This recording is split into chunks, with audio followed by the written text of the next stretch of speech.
안녕하십니까. 지적 융합을 위한 인문학의 브루스 리입니다. 지난 편에서 중세 봉건제 사회의 문화를 알 뿐만 아니라 서양 문화의 뿌리를 알기 위해서는 그리스도교에 대해서 알아야 된다는 말씀을 올렸습니다. 이러한 이해를 바탕으로 해서 현대 자본주의가 어떻게 후기 자본주의라고 할 수 있겠죠. 후기 자본주의가 어떻게 발전을 해 왔으며 그리스도교에서는 최대한 노력을 해서 부를 창출하는 것을 교리적으로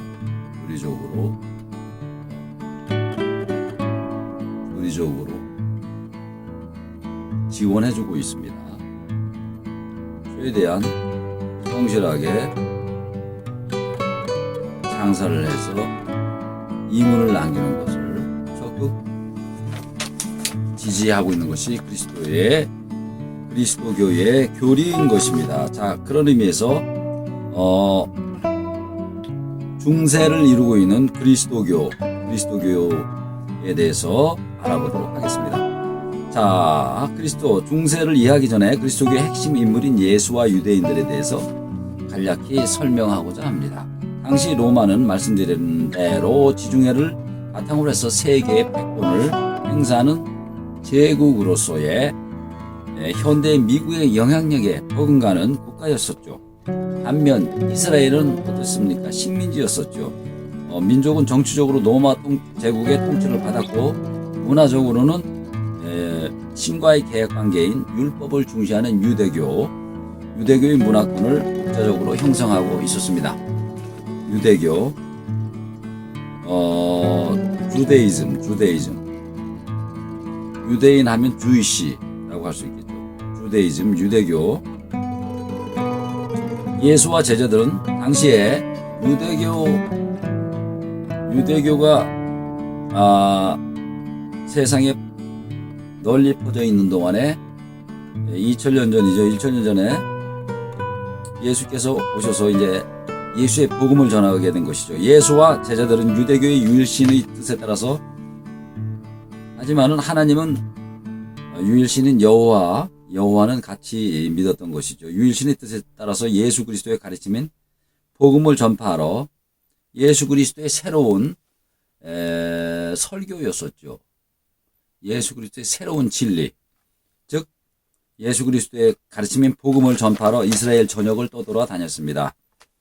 하나님의 뜻과 예수 그리스도의 뜻을 따라서 제자들은 이스라엘 전역을 떠돌아 다녔습니다. 복음을 전파하기 위해서.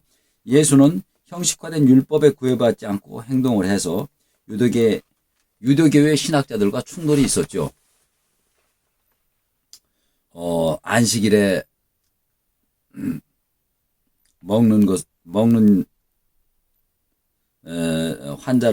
병자를 치료한다든가, 안식일에 제자들이 남의 그 논에 있는 벼를 훑어서 요기를 한다든가 등등, 그런 유대교의 신학과는 이해가 충돌되는 그런 행동들을 했었던 것이죠.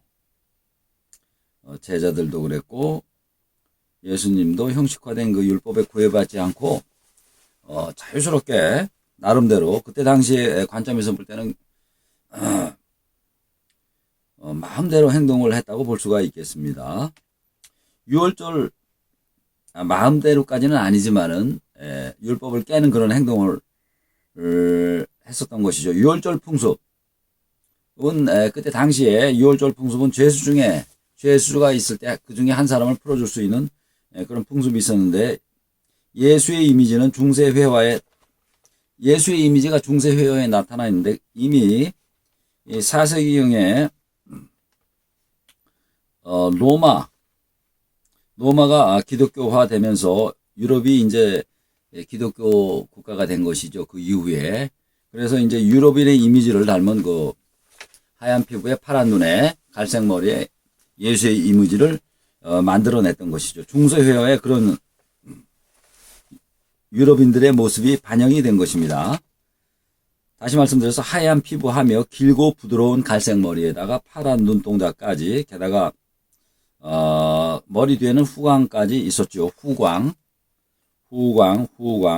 중세회화에서 예수가 북유럽인, 중동인이 아니고 북유럽인 형상을 하고 있는 것은 그리스도교가 유럽 지역에서 말씀대로 인정을 받았었기 때문에 유럽인들의 모양을 형상을 하고 있다라고 보는 것이 맞는 이론이 될 것입니다. 유대인들은 바바라의 그러나 유대인 죄인들이 예수가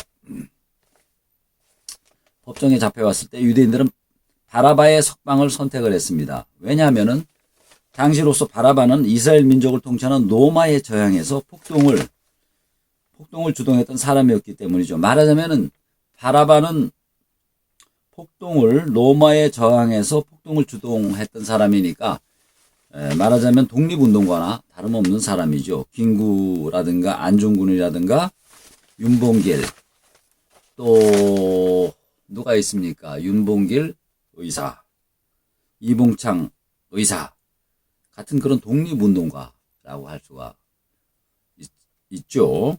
이 바라바, 나를 바라바네요. 이름이 바라바.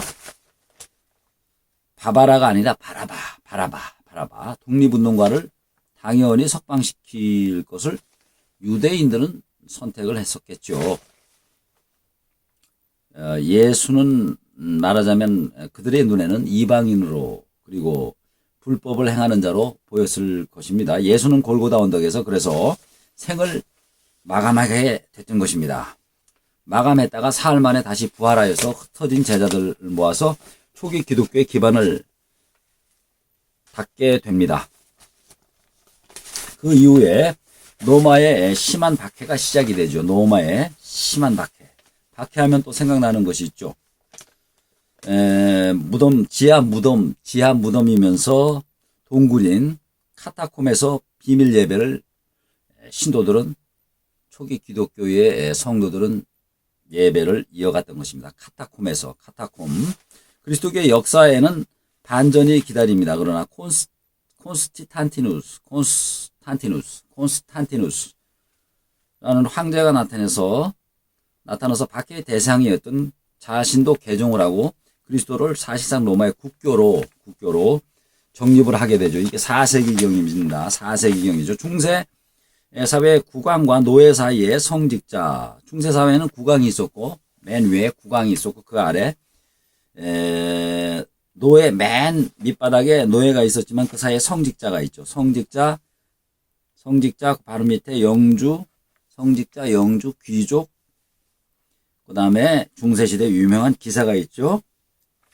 Knight, K-N-I-G-H-T, 나이실이라는 기사가 있었고, 농로가 있습니다. 농로가 국왕과 농로 사이에 노예 사이에 농로까지 이렇게 형성이 되게 됩니다. 중세 핵심이라 할 수 있는 영주들의 생산수단이죠. 장원을 영주들이 소유하고 있었는데, 근데 영주들끼리는 끝없이 싸우면서 서로 그 땅을 차지하기 위해서 싸우게 됩니다. 그렇죠.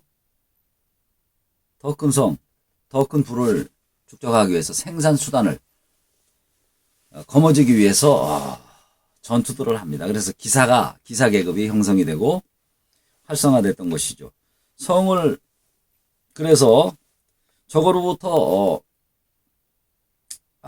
자신을 보호하기 위해서 성을 필요로 했던 것이죠. 더 많은 권력을 위해서는 서로가 영토가 필요했고, 권력과 부를 위해서는, 게다가 이런 분쟁을 조율해 줄 수 있는 절대적인 권력이 존재하지 않았던 사회입니다. 중세 사회는.